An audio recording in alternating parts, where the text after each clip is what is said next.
عن عقبة بن عامر رضي الله تعالى عنهما قال قال رسول الله صلى الله عليه وسلم ما من مسلم يتوضأ فيحسن وضوءه ثم يقوم فيصلي ركعتين مقبلا عليهما بقلبه ووجهه إلا وجبت له الجنة۔ حضرت عقبہ بن عامر رضی اللہ تعالیٰ عنہ سے روایت ہے، فرماتے ہیں کہ رسول اللہ صلی اللہ علیہ وسلم نے ارشاد فرمایا کہ جس بھی مسلمان شخص نے اچھے طریقے سے وضو کیا، پھر کھڑا ہوا اور 2 رکعتیں ادا کی، مقبلاً علیہما بقلبہ ووجہہ، اللہ تعالیٰ کی طرف دل اور چہرے کو متوجہ کرتے ہوئے، یعنی اللہ تعالیٰ کی رضا کے لیے اور خشوع اور خضوع کے ساتھ، الا وجبت لہ الجنہ، تو اس کے لیے جنت واجب ہو جاتی ہے۔ اسی طرح ایک حدیث میں رسول اللہ صلی اللہ علیہ وسلم نے فرمایا کہ غفر لہ ما تقدم من ذنبہ، کہ جس نے سنت کے مطابق وضو کیا اور اس کے بعد 2 رکعتیں ادا کی تو اس کے پہلے گناہوں کو معاف کر دیا جائے گا۔ تو ان رکعتوں سے مراد تحیۃ الوضو ہے، یعنی جب بھی انسان وضو کرے، اگر وقت ہو اور ممنوع وقت نہ ہو تو اس کو چاہیے کہ 2 رکعتیں نفل ادا کرے تحیۃ الوضو کی نیت سے۔ تو جب یہ رکعتیں کوئی شخص ادا کرے گا تو اس کے لیے اللہ تعالیٰ نے بخشش کا اعلان فرمایا ہے کہ اس کے پہلے گناہوں کو معاف کر دیا جائے گا اور اس کے لیے جنت واجب ہے۔ تو جب بھی انسان وضو کرے تو اس کو چاہیے اگر وقت ہو تو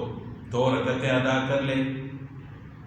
اور اگر ممنوع وقت ہو تو پھر یہ 2 رکعتیں ادا نہ کرے، یعنی طلوع آفتاب کا وقت ہے، غروب آفتاب کا وقت ہے، زوال کا وقت ہے،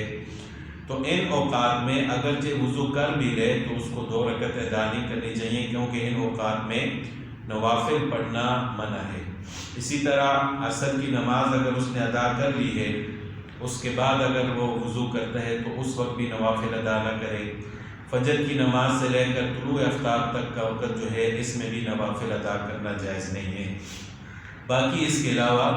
جب بھی انسان وضو کرے تو کوشش کرنی چاہیے کہ 2 رکعتیں ادا کر لے، اور ان کی فضیلت اس حدیث سے بھی ظاہر ہوتی ہے کہ رسول اللہ صلی اللہ علیہ وسلم ارشاد فرماتے ہیں کہ معراج کے موقع پر جب میں آسمان دنیا پر تشریف لے گیا تو وہاں مجھے جنت کی سیر کرائی گئی، تو میں نے جنت میں کسی کے قدموں کی آہٹ کی آواز سنی، چلنے کی آواز سنی، جیسے کہ میرے آگے آگے کوئی چل رہا ہے، جس طرح بادشاہ کے ساتھ کوئی باڈی گارڈ وغیرہ آگے آگے چلتا ہے۔ تو میں نے جبرائیل علیہ السلام سے پوچھا کہ یہ کس کے قدموں کی آواز ہے؟ تو انہوں نے فرمایا کہ یہ حضرت بلال رضی اللہ تعالیٰ عنہ کے قدموں کی آواز ہے۔ تو میں نے حضرت بلال رضی اللہ تعالیٰ عنہ سے پوچھا کہ آپ کا کون سا ایسا عمل ہے جس کی وجہ سے اللہ تعالیٰ نے آپ کو یہ مقام عطا فرمایا ہے کہ میں نے جنت میں اپنے آگے آگے آپ کے قدموں کی آواز سنی ہے؟ تو حضرت بلال رضی اللہ تعالیٰ عنہ نے فرمایا کہ اور تو میرا کوئی ایسا عمل نہیں ہے، صرف ایک عمل ایسا ہے کہ جب سے میں نے اسلام لایا ہے